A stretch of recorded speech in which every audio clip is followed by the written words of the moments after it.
പെരിഞ്ഞനം ശ്രീ ഷൺമുഖ ധർമ്മ പരിപാലന സമാജം സുബ്രഹ്മണ്യ ക്ഷേത്രത്തിലെ തൈപ്പൂയ മഹോത്സവം ജനുവരി 28 മുതൽ ഫെബ്രുവരി 4 വരെയുള്ള ദിവസങ്ങളിൽ ആഘോഷിക്കും. ബുധനാഴ്ച രാത്രി 6:30 കൊടിയേറ്റ്, 7 വിവിധ ബാലഗോകുലങ്ങളുടെ ആഭിമുഖ്യത്തിൽ കലാപരിപാടികൾ, വ്യാഴാഴ്ച രാത്രി 7 നാടകം റെഡ് അലർട്ട്,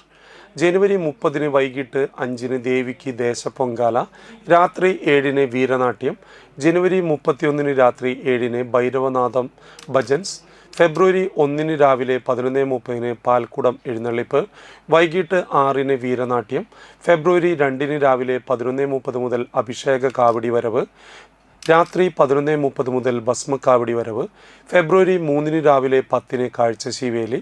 വൈകിട്ട് 5 5 ഗജവീരന്മാർ അണിനിരക്കുന്ന പകൽപൂരം, രാത്രി 9 പള്ളിവേട്ട, രാത്രി 10:30 രാത്രിപൂരം, ഫെബ്രുവരി 4 രാവിലെ 8 ആറാട്ട് എഴുന്നള്ളിപ്പ്, ആറാട്ട് എന്നിവയാണ് പ്രധാന പരിപാടികൾ. ക്ഷേത്രം സമാജം ഭാരവാഹികളായ നളിനൻ മുല്ലങ്ങത്ത്, CS ശിവദാസൻ, ക്ഷേത്രോദ്ധാരണ കമ്മിറ്റി ഭാരവാഹികളായ KK ബാബുരാജൻ, സന്തോഷ് കളാന്തറ എന്നിവർ വാർത്താസമ്മേളനത്തിൽ പങ്കെടുത്തു.